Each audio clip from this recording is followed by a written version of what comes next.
Welcome back to Straight Facts on Friday. I'm joined by Dan Lawless as ever, plus Staffy, aka Ruben Amorim. I'm liking the new look, bro. Looking slick. Yeah, no more. You know what? You know, now you've said that, the memes are coming out. Wait for Man United to drop a stinker. Wait for Man United not to play well, under Amorim. And then you're going to see these screenshots of Staffy. Now, you know who looks more like him? Double A, because Double A has the thicker beard. I can't grow a beard like that. I thought You've Double gone A from looks like Ten Hag after Amorim. to Amorim. So you had the Ten Hag and you had the Amorim over there. I like it. We're going to touch on Amorim a little bit later and his plan for Marcus Rashford's coming up on the show. We're taking a look at some transfer stories, including Haaland potentially leaving for Barcelona. We're looking at Alonso. The big reports are that he's going to be leaving Leverkusen, win, lose, or draw the league this season. Where will he end up? Where will he go? Also take a look at another big transfer rumor surrounding Arsenal that has reared up today over the last couple of days, actually, regarding Leroy Sane. There's been a number of links to players to Arsenal. I want to get the boys' opinions on what they should do as well. I did want to start, though, and it's been a massive talking point all week, gentlemen, in relation to the refereeing scandals with David Coote. To add insult to injury, another story has transpired today that's now come out that during preparation for the game and at halftime, David Coote was reportedly trying to arrange a party that would involve narcotics with the referees back at the hotel after the Carabao Cup game between Spurs and Manchester City finished. This is on top of obviously the white powder videos, what he said about Jurgen Klopp. I mean, it feels now like with the help of the media, maybe some dodgy friends, people making some money off these stories, plus maybe even the PGMOL thinking, let's just make it all about this guy. It does feel like this scandal, if you want to call it that, deepens and is getting worse and worse and worse every day with these stories coming out. It's mad. Like, someone's obviously sat on this stuff. Them videos were old. Like, you could see they were obviously, Klopp was still the manager at the time. So someone sat on this and waited till the right moment to release him, which means, I don't know, there's been a falling out or whatever. But yeah, it's all messy. And like the PGMO, there's been question marks over them. People are going to talk about, you know, how bad the decisions have been and ask questions of saying, is there bias? Which of the questions are right? I think, to me, a lot of that, like a lot of the chat is normal. I'm not surprised. It's like people when you go to work, don't you? And you go, "Oh, my manager's a dickhead. Like, I can't stand him. Like, what a mug." Like, and that's normal. But if that video was ever to come out and they see it at work, you're going to have problems. You know what I mean? So it's more the video. If he wants to do extra curricular activities with his drugs or whatever, that's up to him. Like, I don't get involved in that. But you can't be having videos of you doing that stuff. So it just seems like for him, and then there's these accusations that it was taken. I'm not going to go into it, but there was other stuff that's come out. So it just seems like it's all coming out about this guy at the same time. It almost seems like a calculated campaign or something to take him out. He pissed off. Because there was someone talking about a sex video that's going to come out, and they're like, stay tuned. And it's the same person that posted the original videos. Someone was out there to get him. I don't know why. I don't know what he did, but he pissed off the wrong person. And it feels like a Netflix show at this point. Like, we're just waiting for the next episode of what's going to be exposed on David Coote. Do you remember that show? I think it was on Black Mirror. Do you remember that episode of Black Mirror where a woman's at work and she does some stuff in the day she shouldn't be doing? And then she gets home and Netflix, I think it's Netflix that puts the show out. It's like a show about her life, but it shows all the things she did in private and it kind of goes viral. And I think Selma Hayek was playing her in the show. And it was sort of this. Did you ever watch that episode? I think it was on Black Mirror. It feels a bit like that. It's like every day something else news about the being said, something new is there. I think you're right, Savvy. Someone's definitely got it in for him. Mm-hmm. Yeah. It's not looking good. It's not looking good for the Premier League right now. I'm not going to lie. You can't have someone like that as one of the main faces of the Premier League. He's not a main face of the Premier League, but for the referees, he is. So it looks bad. It looks really bad. I know he's suspended now, but I don't think this is going to be the end of it. I think there's going to be more. That's yeah. It could be the end of him, really. And you know, like whatever if you know, as long as if he hasn't hurt anyone else and he hasn't actually been biased in his job, then yeah, I would feel bad for him. Do you know what I mean? I would feel bad for him if he's just done stuff and you know what I mean, he's had a drink and you know he's just talking shit about his job with mates, then and that's what he's getting sacked for. Then I feel bad for him. And if he's doing his little extra activities or whatever and he don't hurt anyone, then I feel bad for him. If there's other accusations, we'll see. But yeah, man, like I say, you got to be able to look at someone and go, people are going to have managers they don't like. All referees, if a manager like mugs you off every week, do you know what I mean? And talk shit, you're gonna go and think he's an arsehole. But at the end of the day, you're going to still do your job if the things that are in place should be in place. And this is where they should have standardization. Like a manager shouldn't be able to show bias because you should be able to be reviewing their decisions. If a manager consistently gets the wrong decision and they add up, then you need to look at it and go, well, look, we've reviewed your performance. Every review manager, ref should have a performance review. Yeah. You've got this above the threshold of wrong decisions in this past month, say. So we're going to give you a bit more training. We're going to have meetings with all referees and look at decisions of different referees. What do we think of this? And they can all standardize. It's called standardization and go, that's a foul. That's not a foul. Well, let's come to a consensus. And you do that. And if there's, you know, actually accountability, doesn't matter. Like you could hate that team. Like me, I could referee an Arsenal West Ham game. If there's accountability in place, I can't show bias. I can't do these things because I know that my performances are going to be reviewed. So if I gave West Ham a penalty that was nowhere near a penalty, well, someone's going to look at that and go, well, why have you given that? You shouldn't be giving that. You know, and then I agree. Keep doing that. You keep making these mistakes, right? You've got to go back to training. You're going to be demoted down to championship, blah, blah, blah, until eventually you've had too many, mate. You just consistently will have to let you go. That's how it should be. And then any biases, you can't, all these managers, all these refs supporting, what's it that Mike Dean supports, Tranmere Rovers or whatever like that. It's all bollocks. It's all rubbish. Like, have your team just do your job properly. It's interesting as well because the one thing that's been playing on my mind about it all is why have the media been so protective? And there have been a few journalists and there's been a few people that have kind of gone down the lines of, he shouldn't be able to do this again. Some of the ex-pro players, but a lot of the kind of main faces, main hosts, are focused more on, well, why was it filmed? Why was it filmed? It just shows another lack of his judgment. That for me isn't the main focus. I also think, sad that some people have basically handed their mate in and cashed in on him. That's sad. But again, for someone that has a well-paid job, they're talking about him losing £1 million for losing if he gets dismissed, which means he's got a very well-paid job. Someone that's in the privileged position that he's in, I'm more worried about why he's doing these things. Some people think, it's loads of people do a bit of Charlie at the weekends. Yeah, how many 42-year-olds are filming it? How many 42-year-olds are even filming a video? If I had an issue on a YouTube and I'm sitting there tonight with my brother, with my cousin, the other half, whatever it is, I'm not getting my phone out to record me saying you're idiots. Why would I need to record that? That for me is a weird thing, and it's not getting the focus on. But the media, Mo said something on Wednesday that's been playing on my mind ever since he said it, and it's almost he pulled along the lines of he hopes that there isn't this widespread bias, these grudges, these problems, this general conspiracy, if you want to call it that, in the media, because if there is, it could ruin football. If it turned out for the past 30 years that all the refs openly admit on a consistent basis that they give the wrong decisions on purpose, that they hold grudges, loads of them are off doing white powder parties, right, straight after games, etc.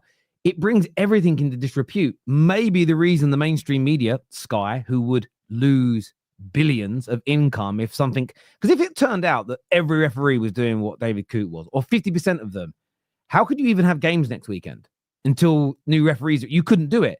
So I was thinking maybe the reason why the media are trying to brush it under the carpet, trying to just say, yeah, suspend him, move on, let's get away. You know, maybe the reason they're going to absolutely crucify this individual is they can make him look horrendous.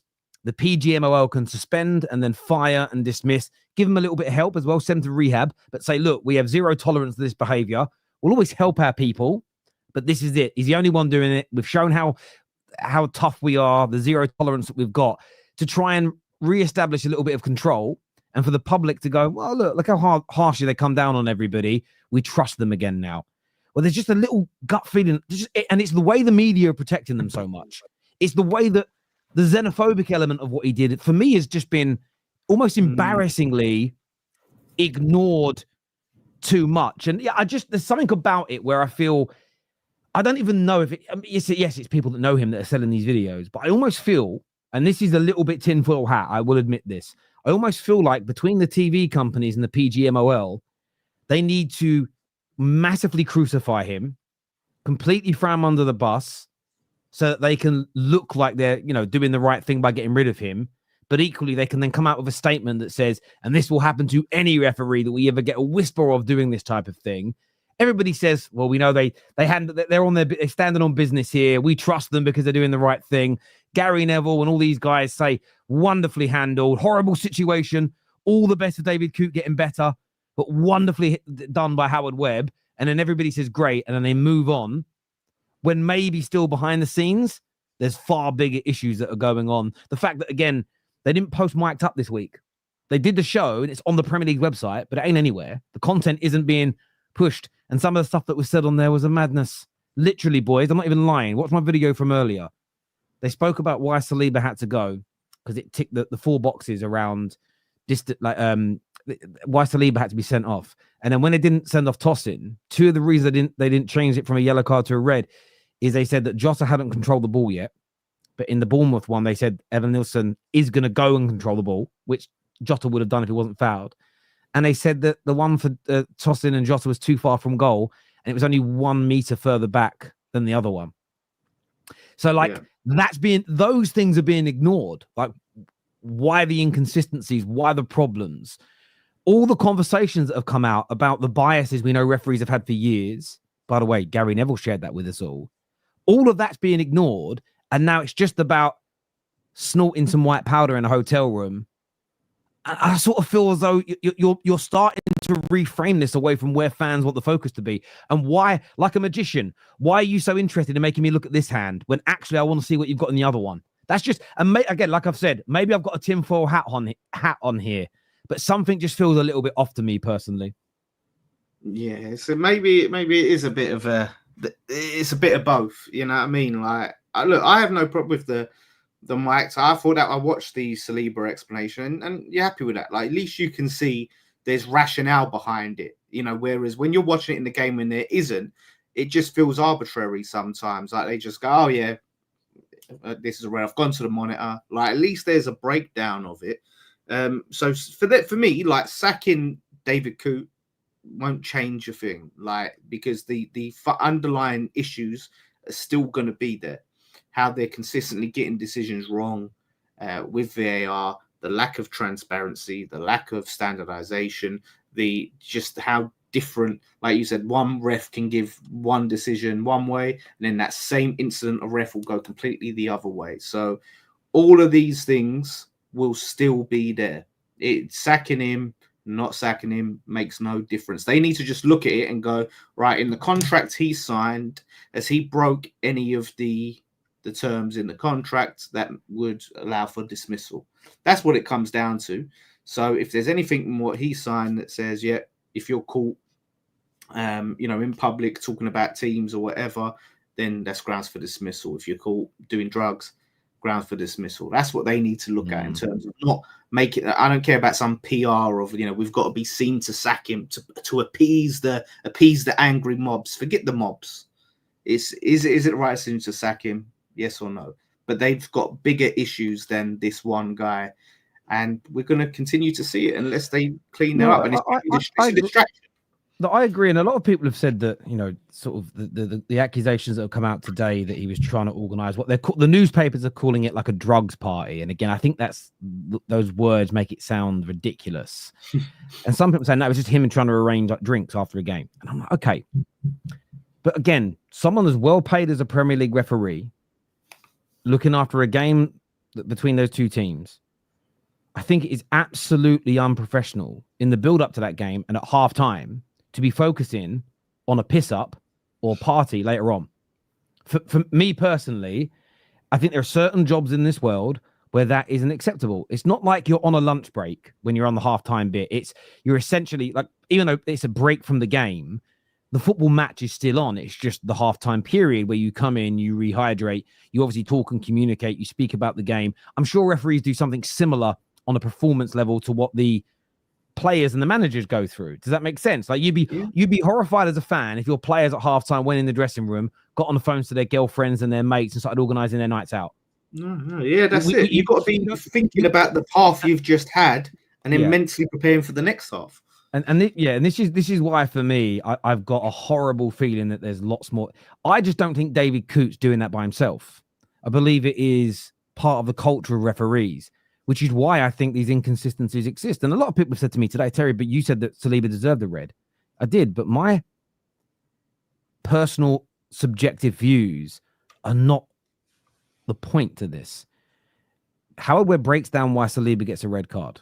And he says that we look at 4 things, which is distance from goal, covering defenders, was the player in control of the ball or would he have got control of the ball?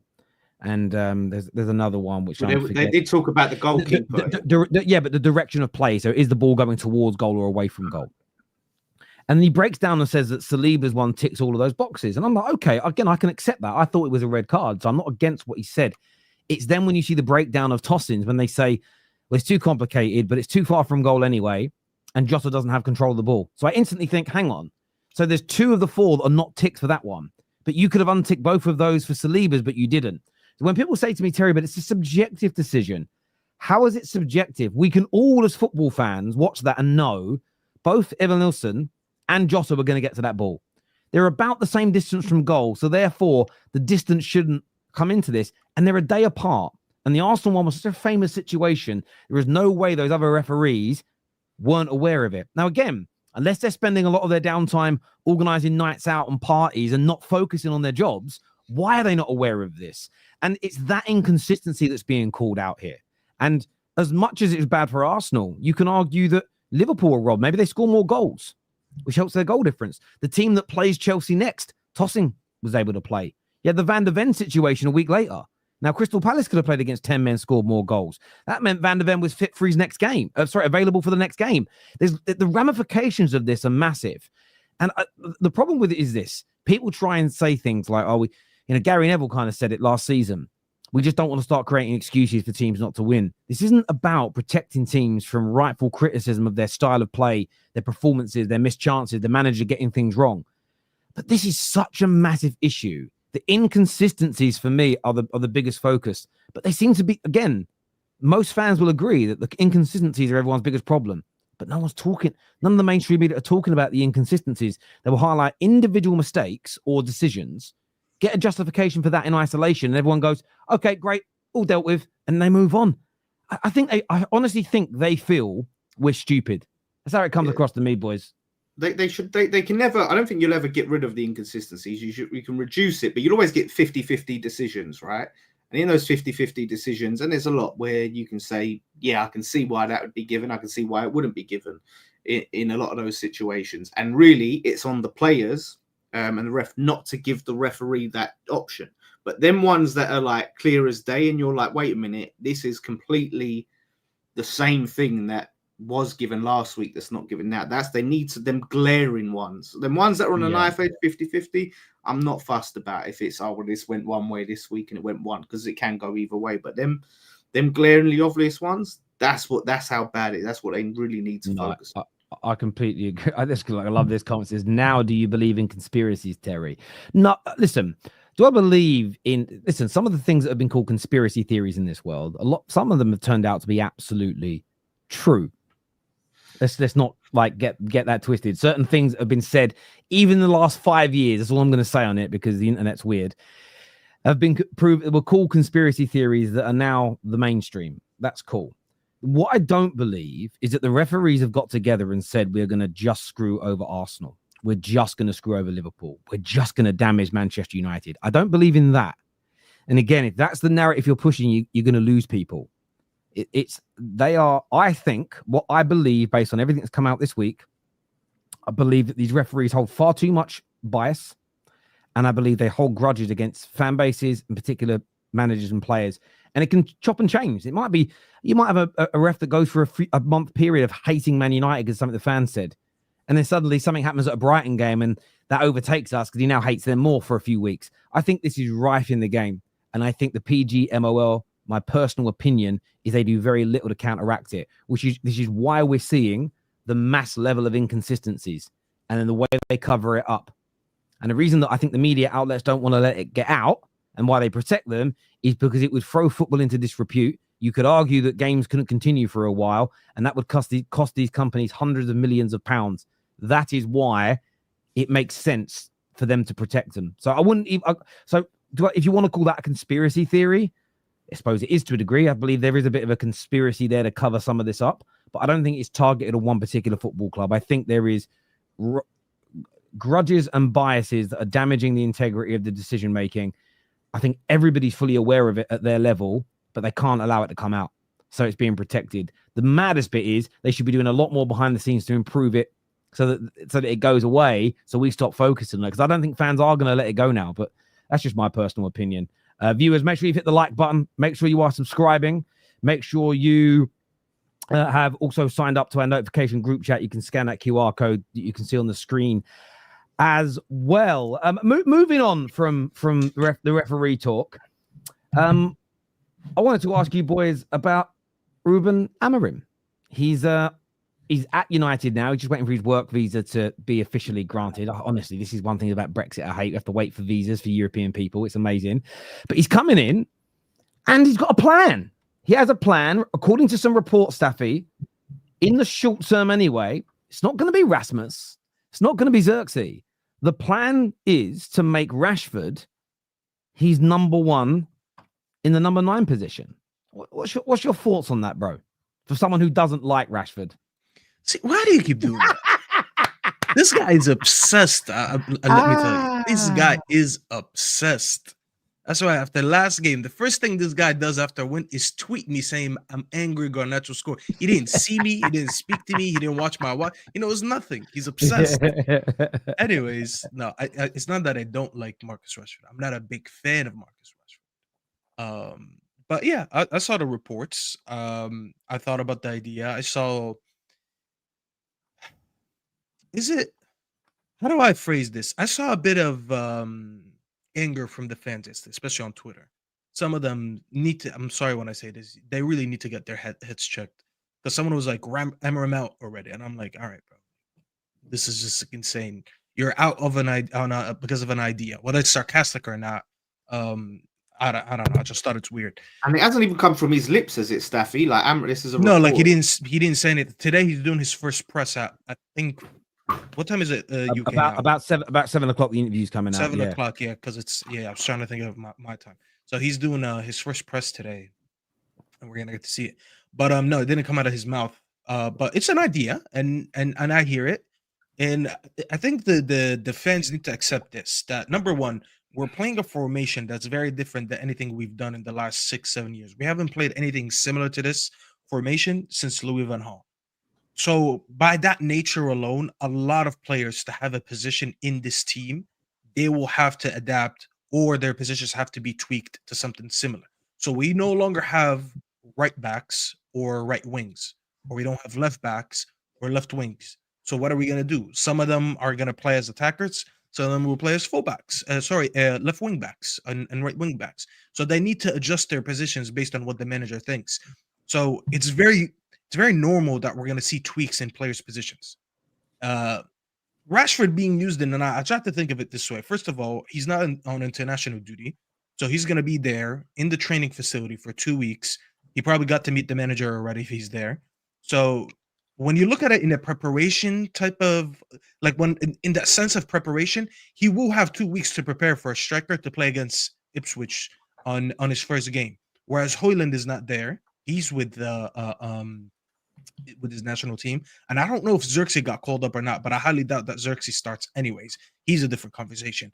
So it does make sense that for game 1, Amorim, the one attacker you will have ready to run the line will be Rashford. Now, is Rashford the ideal 9 moving forward? I don't think so. Because I look at him and I've heard that people explain the way Amorim likes to play. I listened to all the tacticals, all that stuff, watched a lot of videos, did a lot of research. And the way he likes to play his strikers, that he kind of likes to have everyone around him feed their striker into the box. So like Rashford is not that box striker that I think, okay, he's gonna sit there in the box. We're gonna loop crosses to him and all that, and it's gonna work. I don't see it that way. But do I completely dismiss the idea of Rashford in the 9? No, I don't think so, because we're gonna be playing different. I see Gyökeres, a lot of his goals come from the transition. If you can use Rashford in the transition, why not expect him to get a lot of goals? He's gonna have 2 10s playing behind him. So do I see it? Do I see a vision of Rashford being played in the 9, running in the channels, running behind the defenders, getting balls being played by his 2 attacking midfielders that are going to be playing in that formation? I do see it. Is it a long-term thing? No. But is it something to throw a fuss about? No. People are just being reactionary. And as I said, you're going to see a lot of your favorite players being moved out of their positions. Some of them I don't even think most of them have a position. Like if you're a Garnacho fan, I have bad news for you, because where does he go? Is he a wing back? Is he going to play as a 10? Is he a 9? I'm not a fan, so that's your problem. You're going to have to worry about that. What's his name? Mazraoui. I don't look up Mazraoui, and I think he's going to be one of the wing backs, because he doesn't really have that pace that I think Amorim's going to be looking for. However, I see Mazraoui playing in central positions.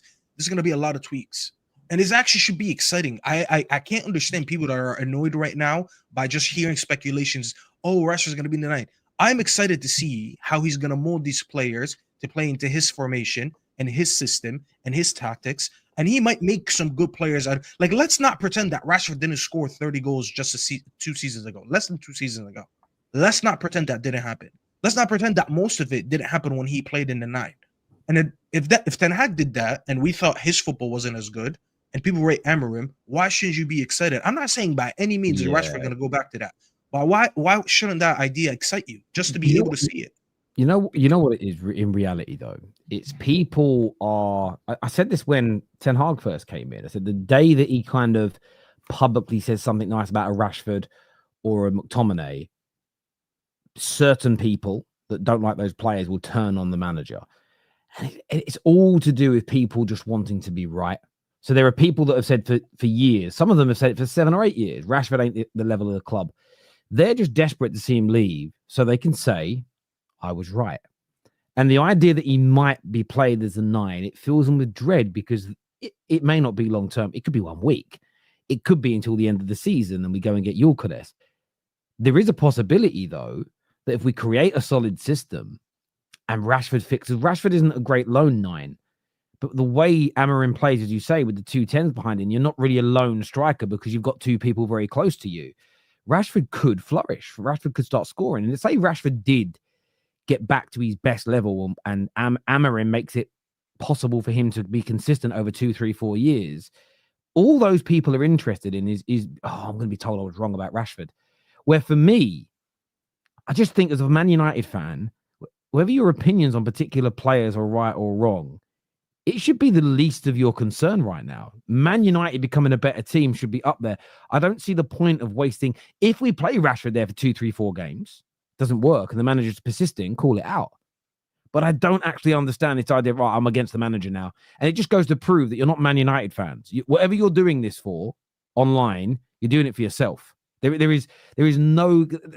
I'm going to turn on the manager because he's going against my ideology. Bruv, like... The narcissism is crazy, in my personal opinion, and yeah, I'm not against it. I'm not married to any one particular player. There's certain players that I think have to play. I think like De Ligt and Yoro Martinez will fit this team. I'm really excited at the idea of the double pivot. Ugarte's been looking good recently, and Mainu coming in. But let's just say Mainu isn't part of his plan. Doesn't like him, and over the next 2 to 3 years, Mainoo's moved on, but Man United keep getting better and better and better and better, I'm not going to care that much. I'll care to a little bit about players I rate, but in my lifetime, I've seen players I like leave my club, and this is why I don't know where this has come from from fans. Growing up as a kid, and I'm sure Lawless was the same as you, Staffy, players leave our football clubs. Oh, gutted he's gone because you like them. But no one ever really created this. Like, there's a United fan online now that's now a Chelsea fan because Sancho's gone there. And I'm supporting Chelsea now because that's where Sancho's gone. And I just think to myself, where has this come from? Where is this weird obsession with not just being right, but if players you like are sold, I'm going to turn on that club forever now. Equally, if a player you dislike is played, I'm going to hate on this club forever now as well. It's a very weird approach to take as so-called Man United fans. I didn't entertain that. I didn't want Ugarte at United, but now that we got a different system, I kind of understand now if he plays. And I kind of see him benefiting now in the system that we're going to play, especially that he's going to work with a manager that worked with him. And that's what I'm saying. He's like, we all have our favorites. Let's not joke about this. I feel like people are ashamed sometimes to say that you have favorites in a team or not. Every manager has a favorite and every fan has a favorite. It's fine. We all like certain players. We don't like certain players. But to be closed-minded to the point that a new manager comes in and he wants to try new things, and you're already like throwing a fuss because you don't rate that play. Like, I don't have to rate Rashford to sit here and hope that, well, you know what, maybe he works in the 9 and he bangs 30 goals again. And it's not like I don't even like Rashford. I just don't like Rashford as a player. I just don't think he's that good. But like, obviously not Rashford, the character. Like, I have no problem with it. And that's what I'm saying. Like, people need to be open a little bit more. Ugarte, I didn't rate. I made a video saying that we didn't need to sign him. And Ten Hag kind of proved me right because he wasn't even using him. So I wasn't really wrong. But then Amorim comes in, and he's going to need someone to play next to that box-to-box midfielder who's going to clean up, win tackles, cover a lot of space, because now you're reliant on 2 midfielders versus 3. In that system like that, I understand Ugarte, and I hope that he becomes that player that Ruben Amorim was using before, because it means that system is going to work. People just need to put their bias aside for a little bit. Like, I get it. We all have favorites, as I said. There's players I don't really rate and I don't like and I want to move on. But people need to understand that this manager just came in 2 days ago, 2-3 days ago, and I'm seeing people already throwing a fuss. And they're going to throw a fuss even more when they see the type of players we're linked with. Because I'm sure we're going to talk about this as well. We're linked with Branthwaite now and Kirkes. And a lot of people think Branthwaite is overrated. But there's a reason why we were linked with him in the summer. You can tell that Ineos had this plan all along. Because now Ruben Amorim comes in, and the rumors coming out is that he's pushing for that move. He kind of likes the links to Kirkes and Branthwaite. Yeah. And if Branthwaite gets into this team, Terry, where does he play? He's most likely 99% taking Martinez's position, and a lot of people in our fan base like Martinez, so they're going to throw a fuss about that one as well. Well, I think and this is why I've got faith in Ineos, and even though I didn't agree with Ten Hag staying, I felt that was my internet gone? I felt that a new coach was needed. It just goes to prove that we were buying players in the summer that were for the club's longer term project, because as you said, Ugarte wasn't being used because I don't think Ten Hag was almost like, this isn't the kind of midfielder that I want or would buy. But it's what Man United want moving forward. As an example, we're still linked to Branthwaite, as you say. Nothing's going to be, and that's why I'm not panicking about who plays in every position to begin with, because it's going to take 2 to 3 years to build the squad that can play the brand of football we're looking to play. There's going to be people that, if you go and look at the Liverpool team that Jurgen Klopp first took over from, even if you go and look at Pep's first City team that was a title-winning City side a season or 2 before that, the changes that were made to it were massive. You know, you look at Arteta's, I mean, they haven't won a major trophy since the FA Cup. But you look at the team he inherited to the team now that's been challenging for the league titles, it's different. Man United fans have got, and this is where the whole sort of, if I have high standards, we should just, if we all have those high standards and the manager has those high standards, we should be challenging straight away. It's an idiotic point of view. It's almost like you're doing it so you've got an excuse to moan. It's going to take some time to get there.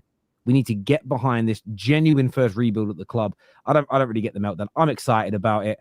I'm really intrigued to see who comes. How do you see it from at the outside, Lawless? You know, and where United fans are maybe reacting to it.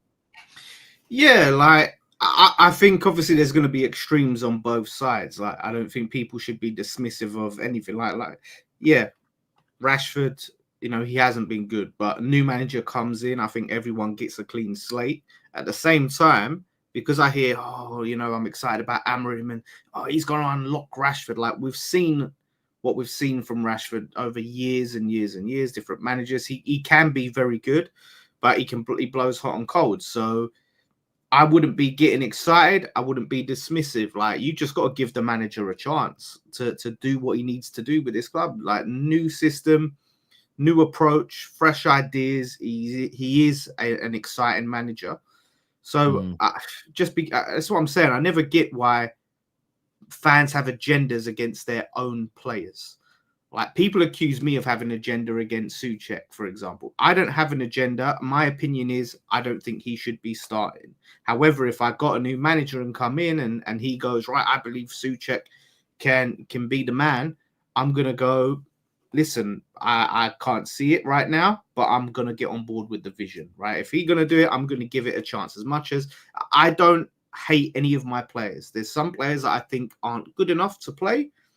That's different. It's not personal. Some people take it personally. How can you have a personal vendetta against a Rashford, someone who came through your club academy? Like Staffy doesn't have a personal issue with Rashford. If Rashford's banging in goals, he's happy. Go Rashford. That's how it should be as a fan. So, yeah, like it could go wrong. There's no reason not to get excited. Like that's what I always say. People want to dampen people's excitement. I like to sometimes get carried away and get excited because if it all goes wrong, then I can deal with the misery. Then let me live in bliss right now. It's a little bit like this. Imagine you book a really good trip away with your boys. You're gonna go Vegas for 5 days, flying out there in business class. You got your 4 or 5 best mates. You're gonna be excited. Now, the flight could be horrendous. The hotel could be horrible. It could rain the whole time. The parties are crap. You lose loads of money and you come back and go, that was a shit holiday. That could happen. But imagine that's your outset before you go. Are you looking forward to going? Nah, just in case it's shit. I mean, that's the logic some people, rivals want you to have about your football club. I'm not saying get carried away. United will be champions in 2 years. But the idea that you can't have a genuine bit of excitement, I think it tells you more about the disposition of certain individuals. Some people are not happy unless they're not happy. They have to be unhappy to almost be happy in this world. There's some strange human beings out there. As an opposition fan, I want you to get excited because if it all goes wrong, it's more funny. It's even funnier. Yeah, if you're all calm mate. and cautious, then it's not as fun. Bro, this is why I think this generation, I think it's younger people, because they've grown up in a world where banter and jokes are almost illegal. You can't take the mick out of anyone. If they don't understand what real banter is, let people get excited. Let them do it. And it's more funny when it goes wrong. The same as people trying to banter me. Got a German manager managing England. I'm like, bro, you're not even seeing that. Yeah, imagine we win with him. Do you know how good that banter is? One of the reasons I wanted Xabi Alonso at United, just on a personal, subjective level. The Liverpool legend making us back. That cuts deep. When we got Jose as manager, I wanted him to be successful for Man United's sake.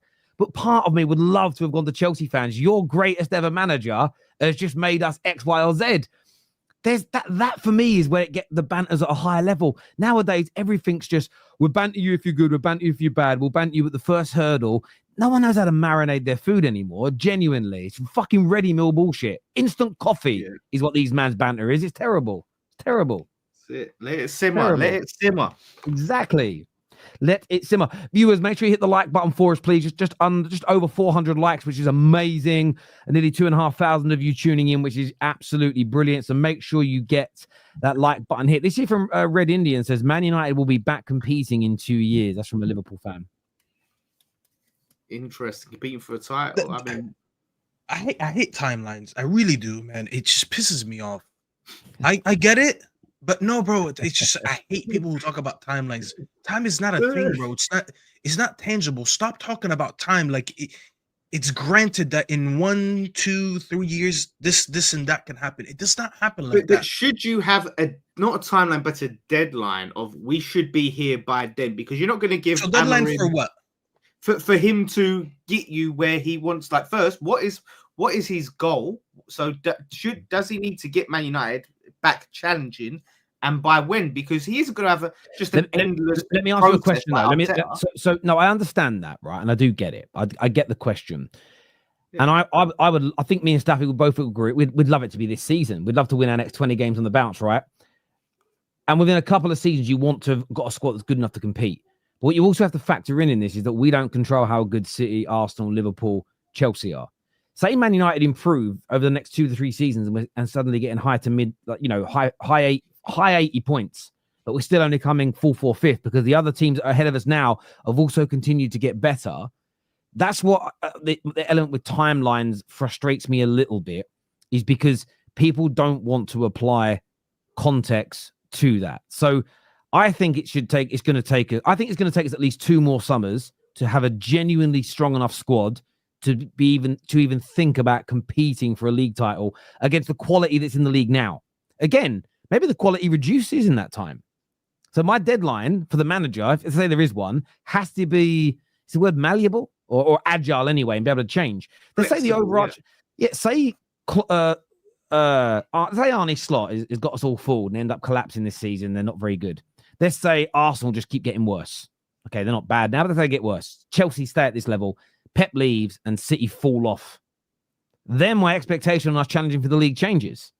But if City continue at the level they've been at for the last 8 years, Arsenal continue where they've been the last 2, Liverpool get back to the Klopp level of points, then maybe we have to move that deadline up a bit, because it took some of those teams 6, 7, 8 years to get to that level. And because we're Man United, we have to do it in 1 year, 2 years. I think we have to be very sensible about this. Yeah, but you have to, I think you're right. And I'm not saying that you have to do it now, but there has to be some sort of timeline regardless. Say like over 4 years, you're still competing for top 4, for example. You can't keep going and expect, deadline for the manager, you mean, or for the manager we're talking head coach? Deadline of what? Yeah. What are we talking about? For the manager, that's what I mean. Like for Amorim, like to achieve whatever it is you're expecting him to achieve, what Man United should be achieving, because we know like Arsenal, Liverpool, even City are faltering a bit, but teams aren't just going to get better year on year on year on year. It's not sustainable. There's going to be dips, and some team that wasn't as good last season is going to be good next season. Like so. But here's the thing, Lawless. This is what I'm saying. I don't like timelines. I did a little bit research more about Amorim and what he did at Sporting. Apparently, in his first year, when he went into the team, by the way, the club was much more toxic than anything that's going on in Man United right now. Apparently, they had issues. They had fans confront their own players about the performances. I think they got rid of like 9 senior players that year. The club's vice president stepped down. There was like, you could just tell that it was just toxic in the club at the time. It wasn't working well. He comes in with a completely inferior budget to the likes of Sporting and Benfica, and he wins the league. I don't think anyone expected that, but he did it. Now, I'm not saying because he dealt with that circumstances in Sporting, which should be easier because that's still his own club, that he's going to come here and do that. I'm not saying that will happen. But what if he comes in and the players right away, they adapt to his tactics as quicker than we all thought they would. And then we go on a 5-6 game winning run, and we're putting goals, we're getting clean sheets, we're picking up points easily. And it takes a while to the Premier League teams to adapt and adjust to the way that we play. Because, every manager, sometimes, usually most managers get a honeymoon phase until they get found out with their tactics, and it's very fine. That could very possibly happen. I'm not saying it will, but it could very possibly happen. Equally. So what are your expectations short term? Like I was able to say for Lopetegui, my expectations are he must do this. Avoid relegation. He'll do that. He'll do that. My number one. No, but I actually said that first season, avoid a relegation battle, play good football, bring through youngsters, right? So far it's looking like he's 0-3.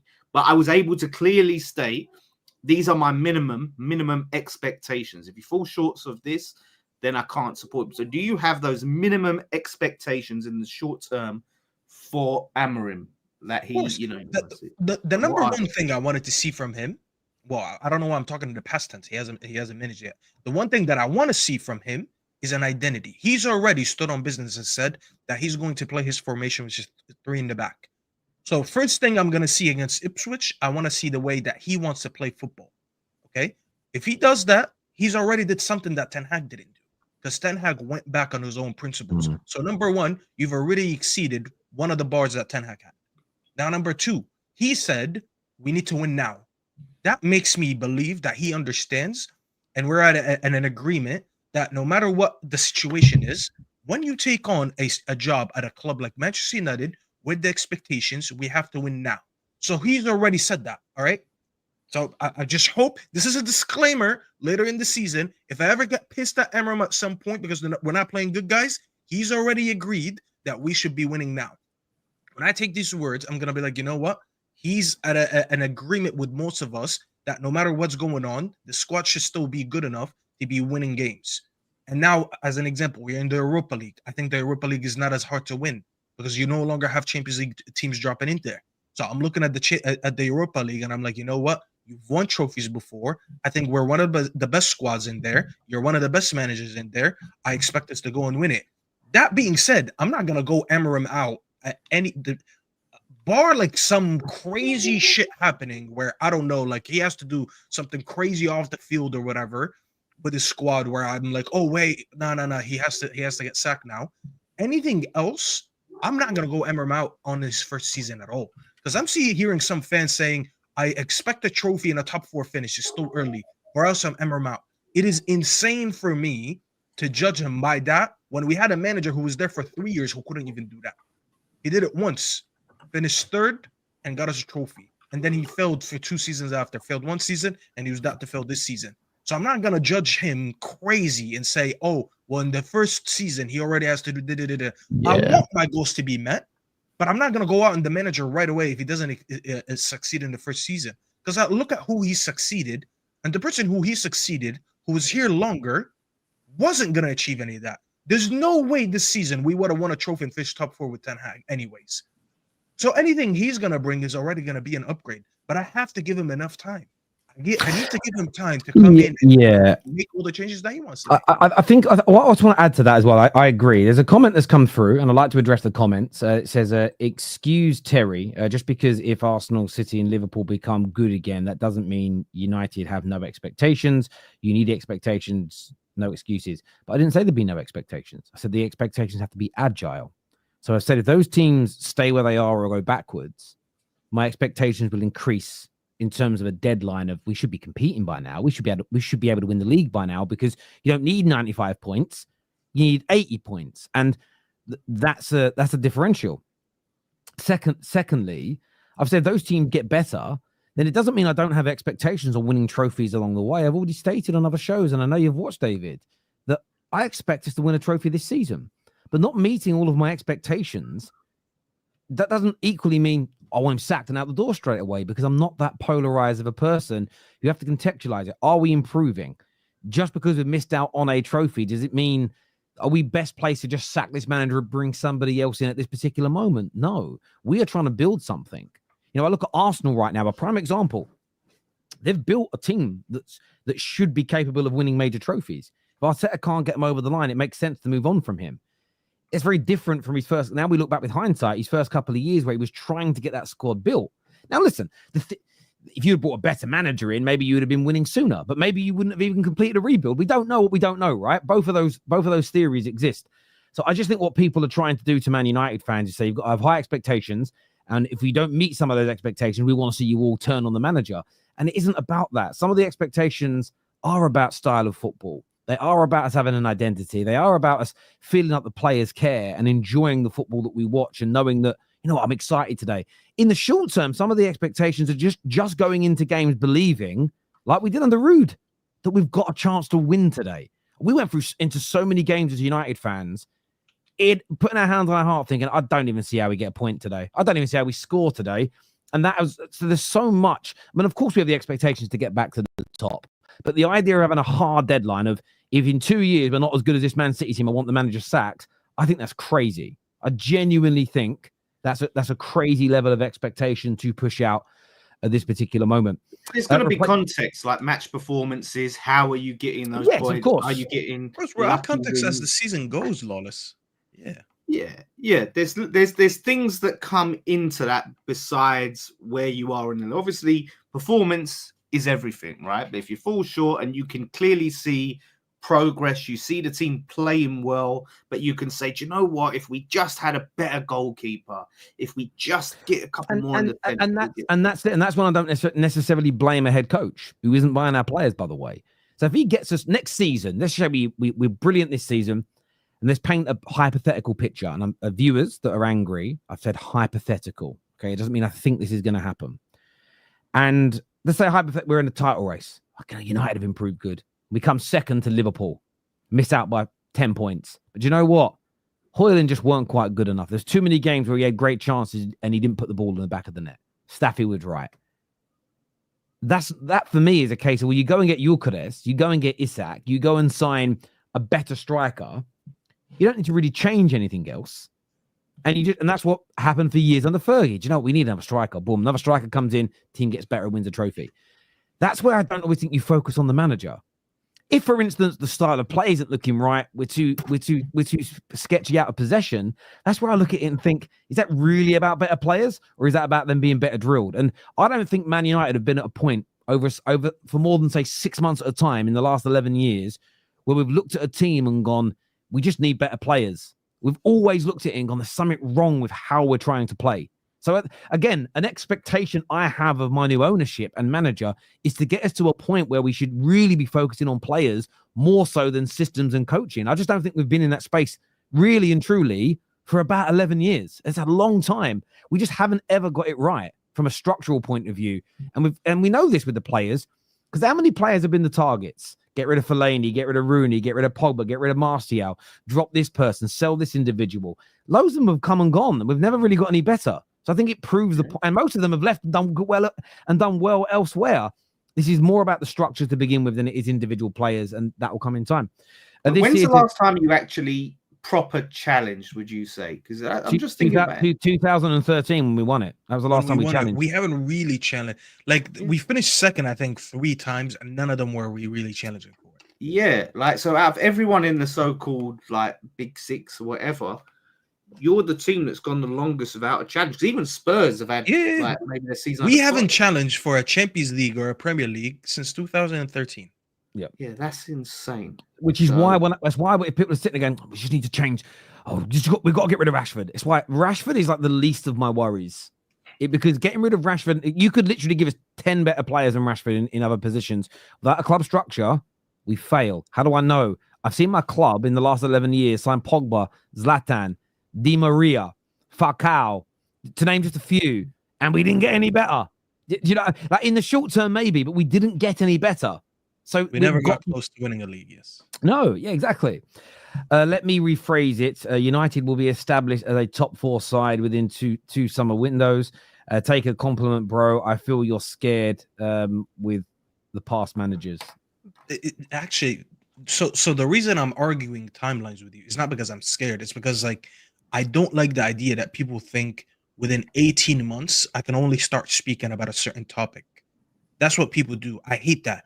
There's people right away that say, you know what, I will not speak on the manager being in or out until 18 months. I'll give him a full assessment in 18 months. And I'm like, why? You don't know how quick or slow he's going to hit the ground running. That's like Angel's an example. Last season, he hit the ground running. It was amazing. And then the drop off has been crazy.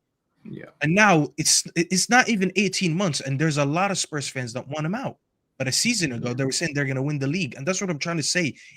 Timelines are fictional. They're not real. Time is just not tangible. It's a calendar. You look at a calendar and you count the days, but it doesn't really mean anything. For all I know, Amorim can come in right now and instill his philosophy a lot quicker and his identity and leave a stamp on this team a lot quicker than most managers could do. So if he does that, why do I have to wait until 2 years to say, you know what, now I'm ready to compete or not? I get the point he's trying to make. He's just projecting that in 2 years, United will be ready to compete or be a solidified top 4. I'm not gonna give it 2 years because it could take a year or it could take 4 years. I'm just gonna assess it as it goes. Every game, I'm gonna look at the improvements. I'm gonna look at the regression, and based on that, game after game, I'm gonna be like, all right, do I think we're good enough to be top 4? Do I think we're good enough to compete? I'm not gonna give it a time. I'm just gonna wait and see. I think that's the way to do it. I don't like to lose timelines. I'm sorry.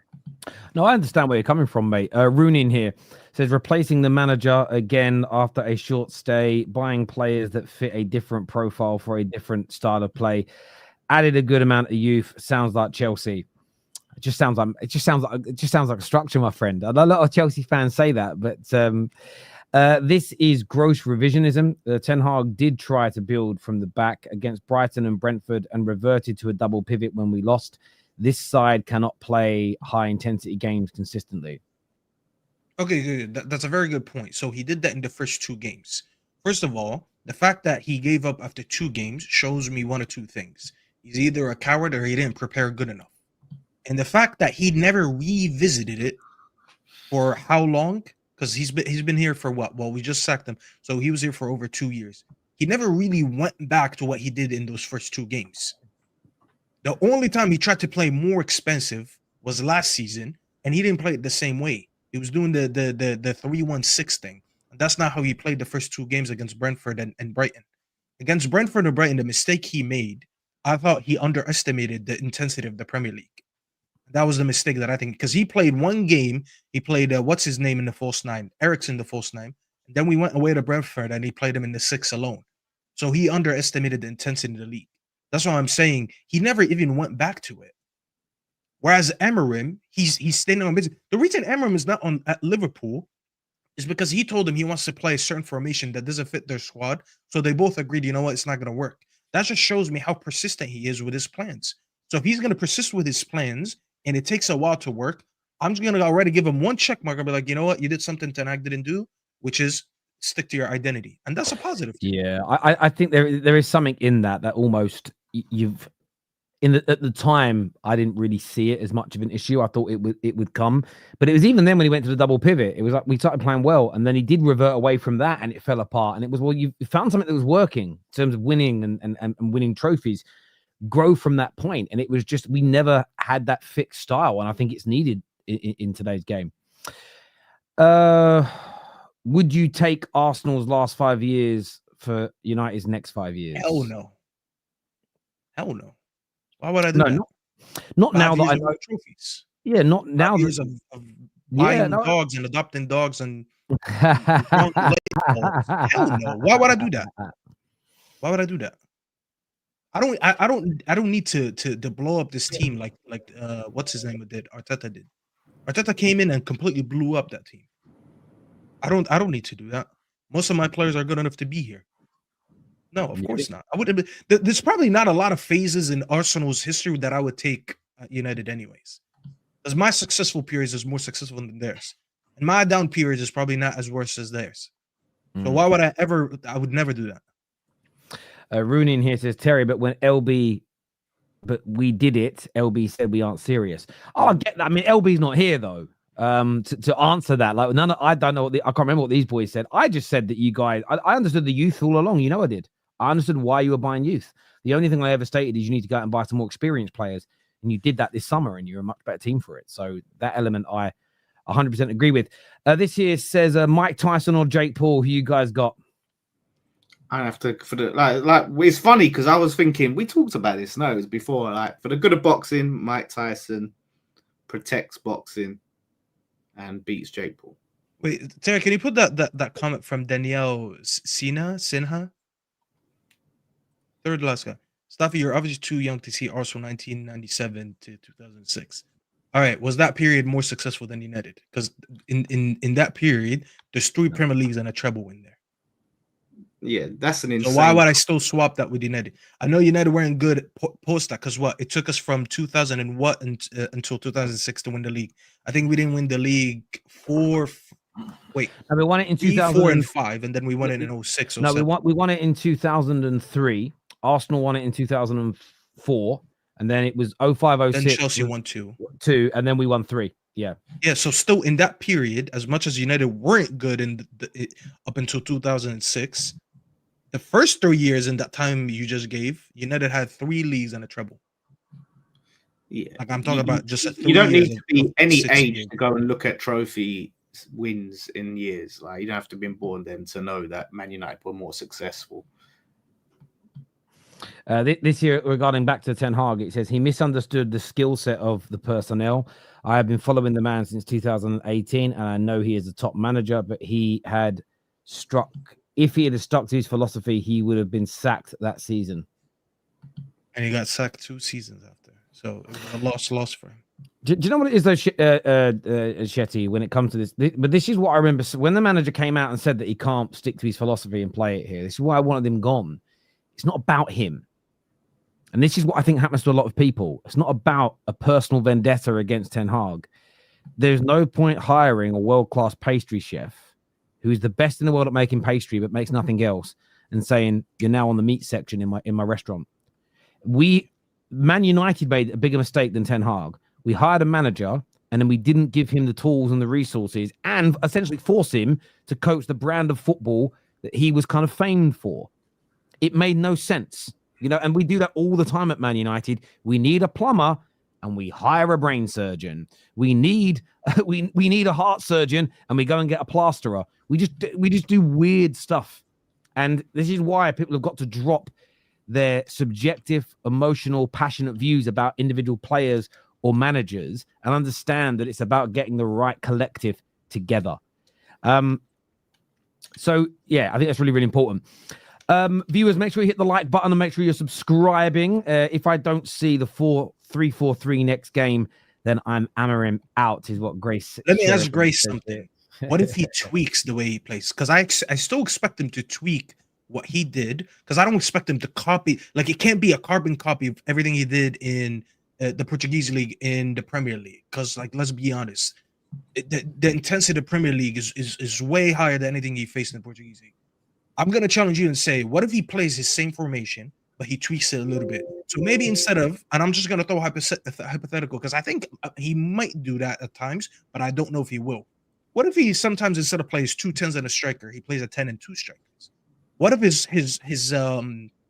wing backs, because we've seen the heat maps for his wing backs. His wing backs spent most of the game in the opposition's half, which shows me that they play more as wingers and they just track back. So they're more traditional wingers than they are wing backs. What if he plays with a little bit more defensive-minded wing backs, because he knows that on the break in the Premier League, you're left a lot more exposed than in Liga NOS in the Portuguese league. Because we've seen even Pep struggle for years against the transition when he's been a possession side. Would you go out on him if he just made those changes? I'm just going to throw it out there. Think about it, because I don't expect him to do everything 100%.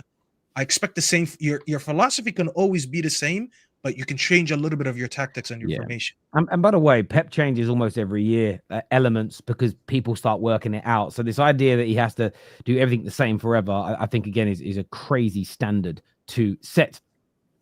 Moving on, I want to speak about some sort of player transfers, exits as well that may be happening. Big talk this week. There's been a number of big players, big attackers linked to Arsenal. We've seen Alexander Isak labelled as the #1 striker choice. There's been talk about Zubamendi coming in. One of the names I've also seen is that Arsenal may look to pursue Leroy Sane, of course, current Bayern player, ex-Manchester City. Would this be, in your opinion, Lawless, a good January signing for Arsenal? Would it make them scarier? Would it make them better? Would it make them more dangerous? Or is this a player they should now? Is this a player who's had his day at the elite end of the spectrum? I mean, he's a quality player, and for the right price, yeah, it's a good addition. But is it the guy that's going to get them over the line, right? And if it's not the signing that's going to get him over the line, is it a signing worth making? Is it a signing that next season, is there that they can build off of? So yeah, and I'm not too sure. It just seems like one of the typical sort of recent Arsenal signings that we've seen. Like they'll go and get just them names, let's go and get Sterling, like for the sake of getting Sterling. So, yeah, I think having a player of that caliber is never going to hurt, but I can't see it being the thing that's gonna change it. I'd be interested to see how they utilize him and where they play him and how he fits into the team, or if he's going to be a squad player or they're going to expect him to start. That's the question mark I'll have. How are they using him? So let's talk about it like this. First of all, Sonny's on a free next summer. Now it's a matter of you're free to negotiate with him in January, but do you bring him in January because you're trying to win the league right now and show ambition, or do you wait until next summer to get him for a free? Now that's where the fan base is going to divide again, because some people are going to say, well, in a business sense, it makes sense to get him in the summer because it's for free. And some people are going to say, no, we need to win now. Be serious. Show us that you're serious about this and go get him now. And I hear both sides. I actually think they should get him in January because I think I'd rather spend. I think you could get him for like a 30 million in the summer just to try and win the league right now. Like I can 100% see that happening. It reminds me of that one season where Sanchez's contract was expiring and he went to United. What's that? I was going to say, where do you think they'll play him? Like, do you think they're going to play? They're not going to play him on the left. It's so easy on the left. Where else is he going to play? Well, he's more of a right winger, though. He could play on both sides. I think under Pep, he played a lot on the left. Play him on the left. And by the way, he wasn't a City reject because I saw a few people say that they didn't want to sell him.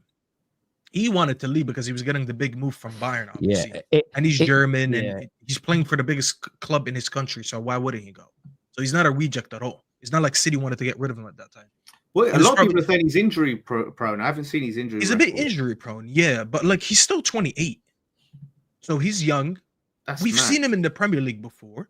You know, do I think he's gonna have the same intensity that he had when he was a lot younger and less injury prone? Probably not.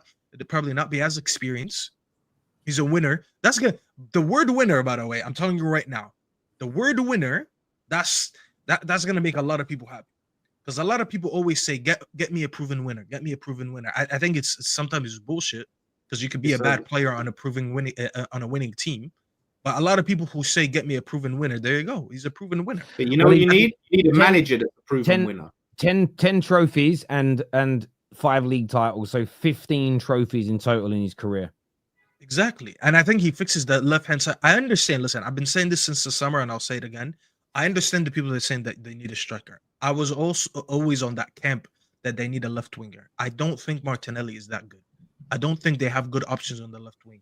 Even Trossard, I don't think Trossard is a.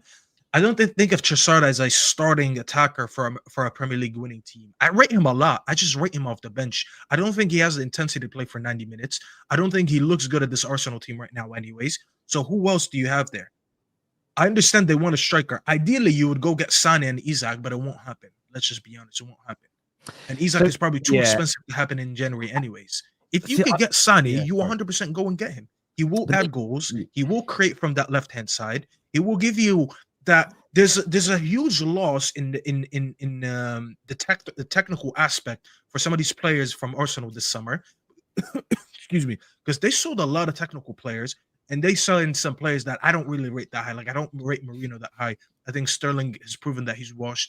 Their technical floor dropped in the last couple transfer windows. And when you go get Sane, you add that element. He can get you a goal. He can get you an assist. He can create. He can do a lot of things. He can play on the counter. He's played in the Premier League before. If they go and get him, I think that's a good signing. I know it's going to piss off maybe some people, but I think it's a good signing. But is it the signing? Is it the signing that's going to... So what is the signing? So what can you compare it to, Lawless? I think it's very important sometimes to make comparisons.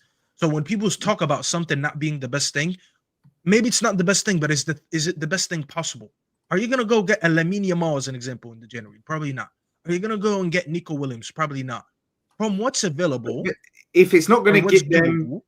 But the thing is, Staffy, if they look at it, depends where they are, right? When we get to January, if they're a considerable amount of points off of the top, right, then they might as well just wait until he's available on a free. Like if it's close and you think that signing can help, I hear what you're saying, but like let's just be honest, how much is also going to drop off in the next 60 days? Because actually not even, because today is November 15th.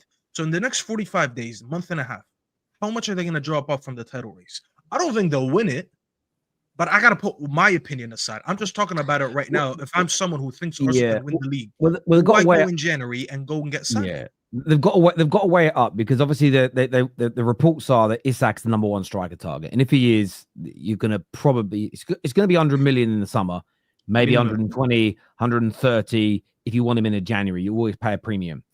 Equally, you can get Sane for free in the summer, but if you want him in the January, you might end up paying 20 or 30 million for him because of the privilege of getting him early, right?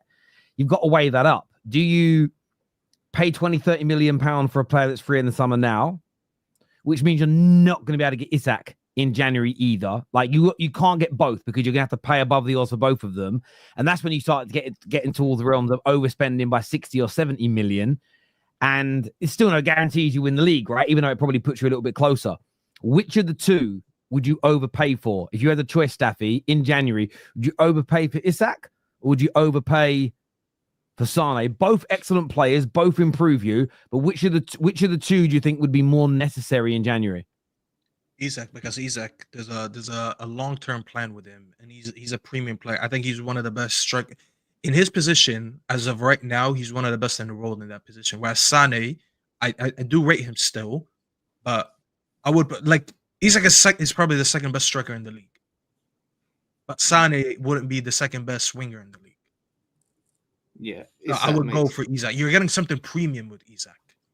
Like at this point, because you're talking about opportunity cost. The opportunity cost of getting Sane versus the opportunity cost of getting Isak.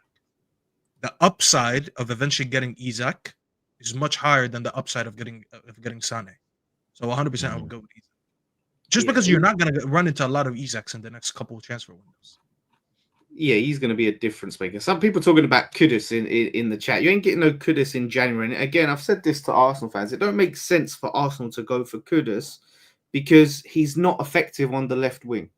You're going to take someone who is primarily a 10, secondarily a right winger, and you're going to play him on the left. Why? Just for the sake of having Kudus. I just want Kudus because I want him, not because, you know, we need. So is he going to play over Odegaard? Is he going to play over Saka? If the answer is no, then you're wasting your money. And if you went for him in January, you're paying more than the 85 million release clause that is available in the summer. So Arsenal fans, stop wanking over Kudus just because it's Kudus and actually think about position. Where does he even fit in this team?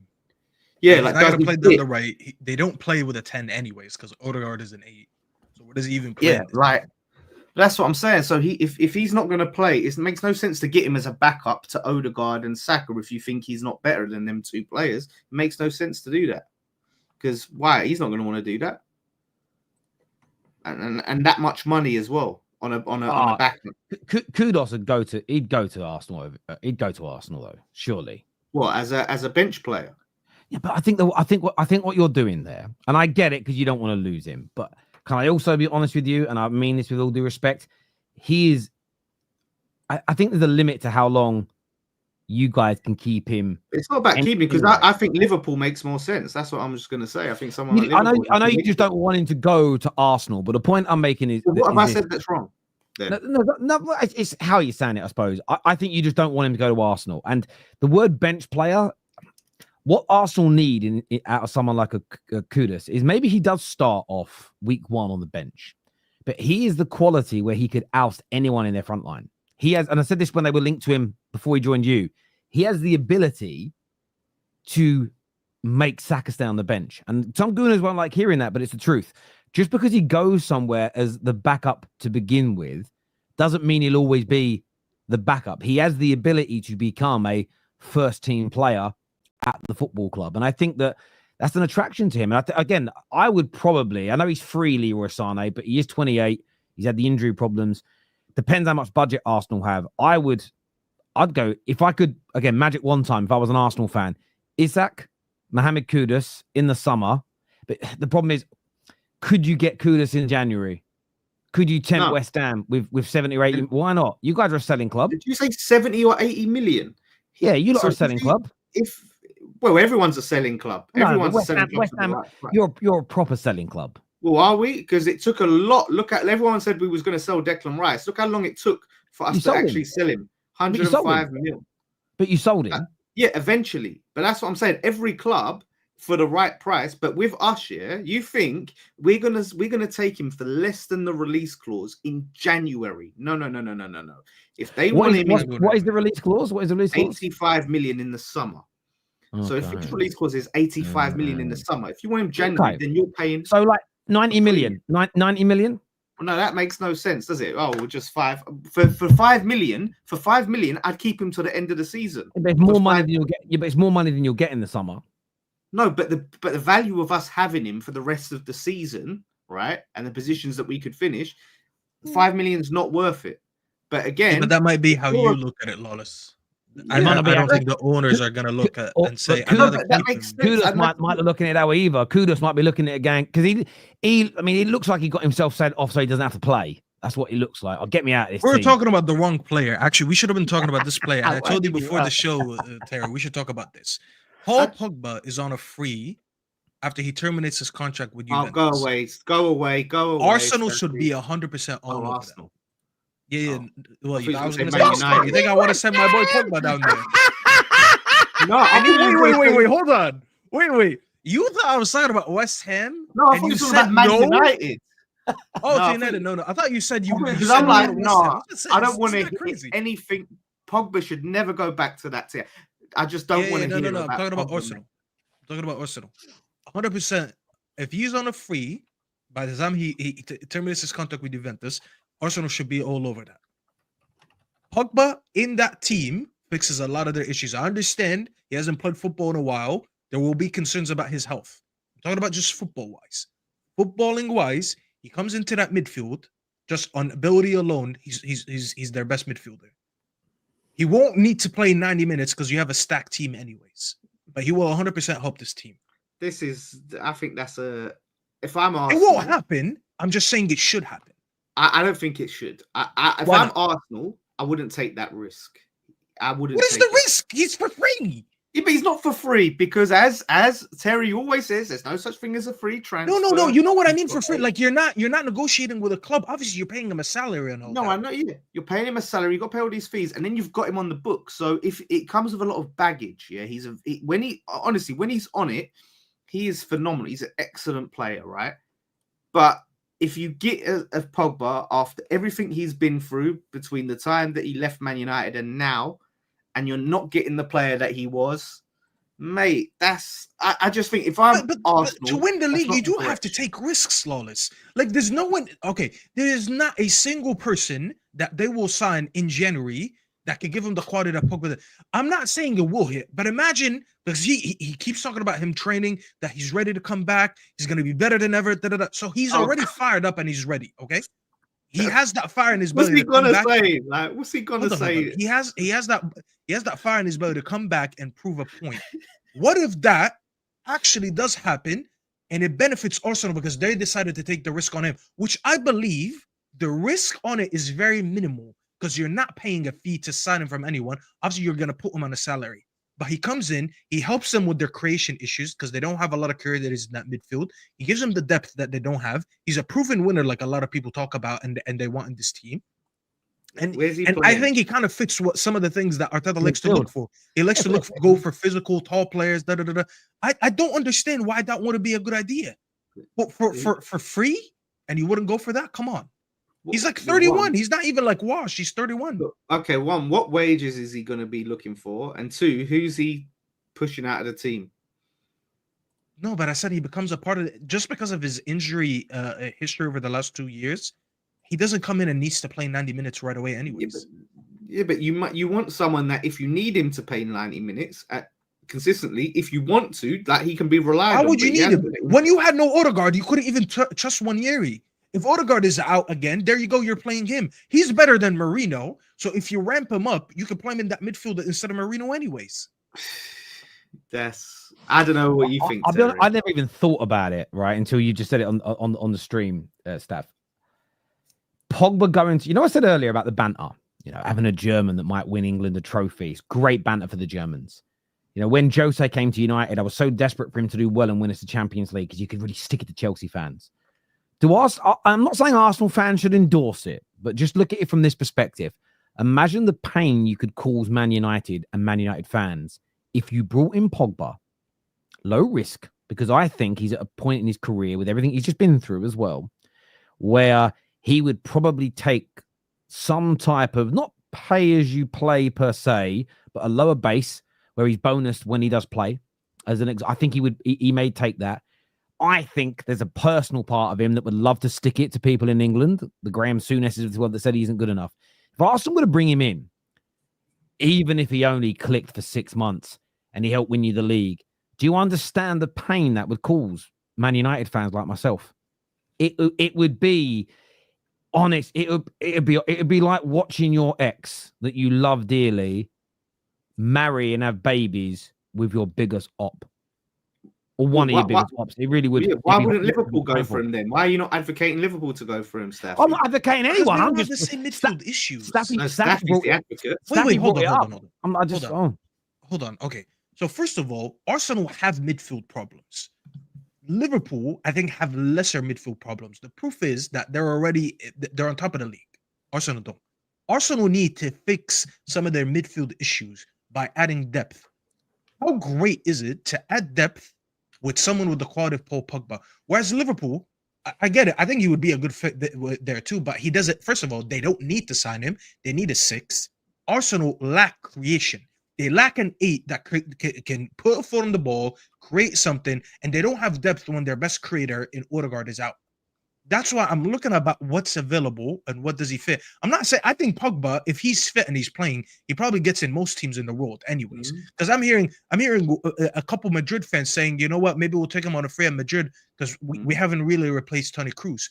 So if I'm hearing Madrid fans saying they would take him, I'm sorry, take him. Liverpool fans will have him. Like, so Liverpool could see a use for him. And if you're, I think it's more important if you're in a footballing sense. He'll never go to Liverpool in terms of rivalry, anyways. So you cares about Man United like that, Staffy? But we've always sold bought and sold from Arsenal. This is your hatred for Arsenal coming out here.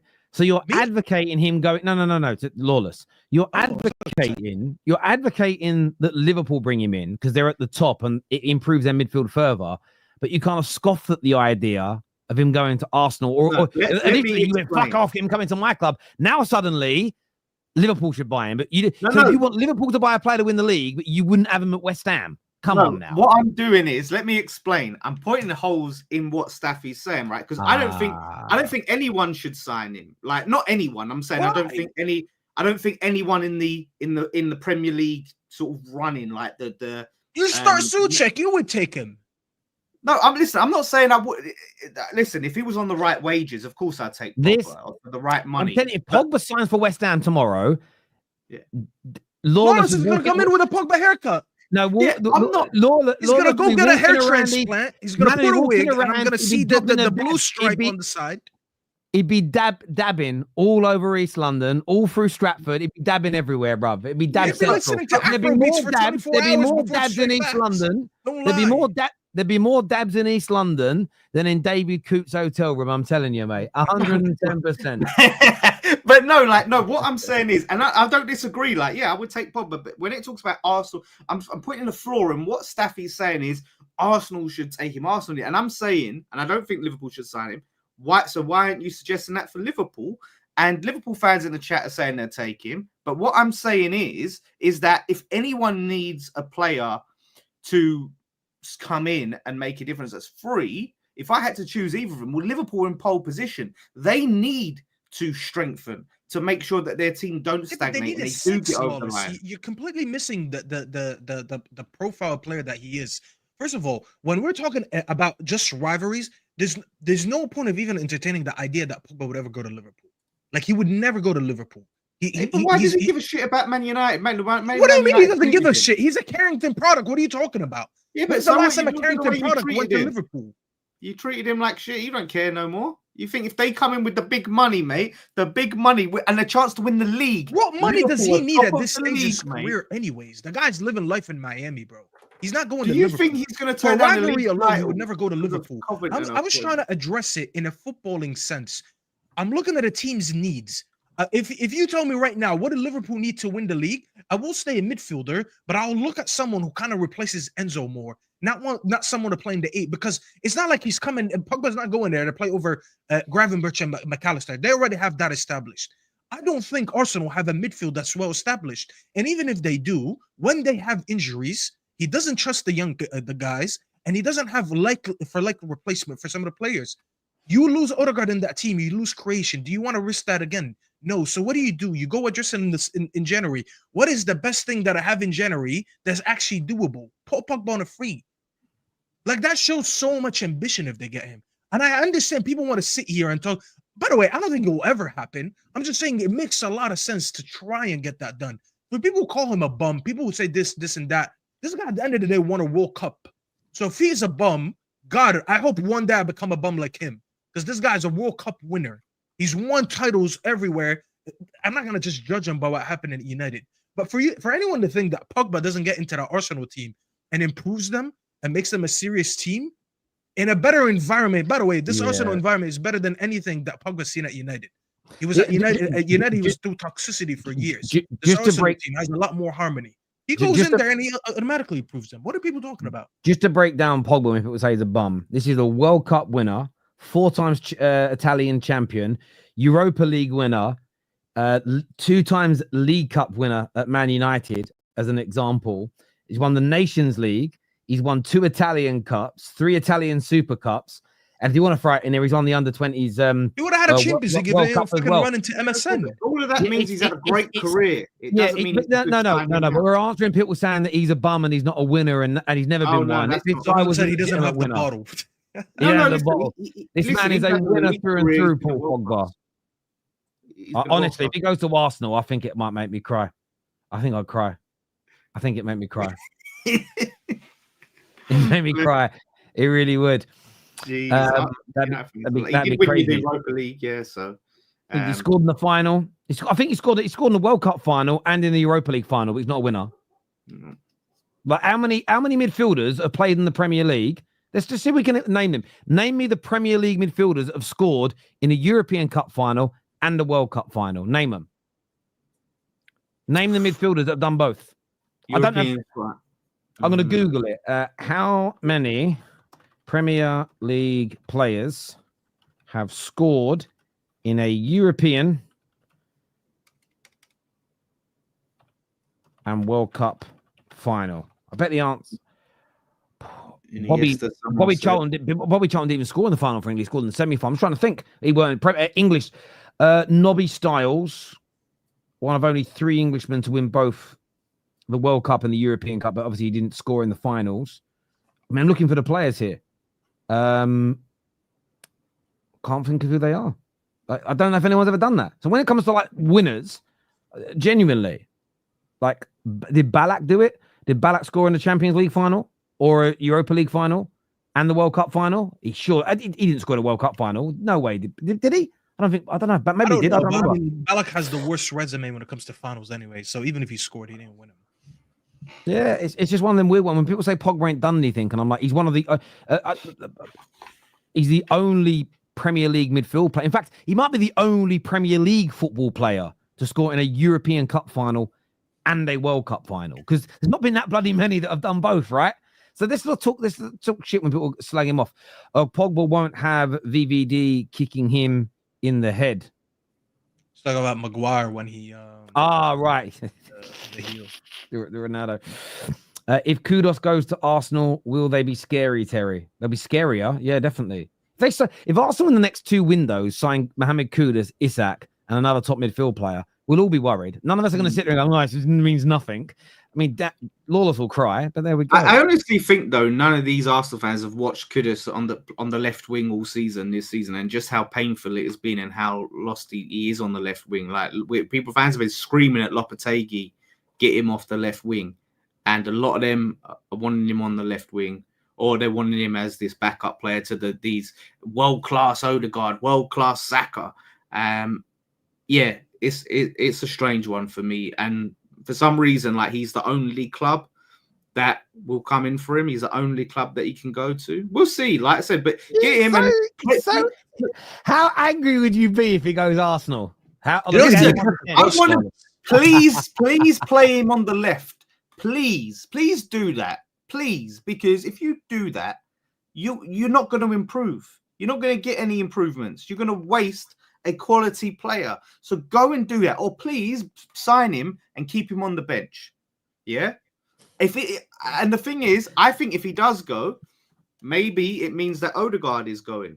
Maybe it means Saka's going. That's a possibility. No, the anger, mate. The anger. I love it, Lord. The link has been linked with Real Madrid, but they're not a selling club, are they? That's not going to happen. Shetty here, so they get your point, Terry. He was the wrong appointment for the squad we had. The media were always up his rear as well. The Liverpool win in his first season felt like an announcement. Look, I think it wasn't so much he was a wrong coach for the squad. It's that we didn't have a plan as a club when he came in.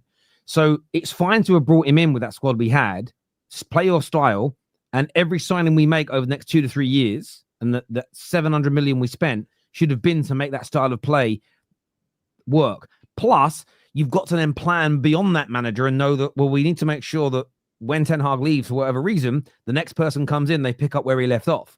If we did that, it'd have been much more successful in terms of sustained improvements in the league. But we didn't have a plan, and that's why I wanted a new manager more so than anything else. Boys, always a pleasure to sit and talk football on a Friday afternoon with you, pair. I want to thank all the viewers and all the super chatters. Everybody's hit the like button, and each and every single person that tunes in. All of our new subscribers this last week and this last month, absolutely made up by the support you always show us here. We're back tomorrow with more content for you. And obviously, these boys will be back on me next Friday. I can't wait. The Premier League is back next week, and it's going to be back for a while. That's what I'm excited about. It's going to be back for a while. Terry, John Jones, ducking Aspinall. This is typical John Jones. It's building the fight up that he knows will happen. If he says that he's an arsehole and it's all part of the entertainment side of fighting, they will fight in the future. They absolutely will. If John Jones stays around, he doesn't need to. Take care. Goodbye. God bless. And we'll see you all again very, very soon. Peace.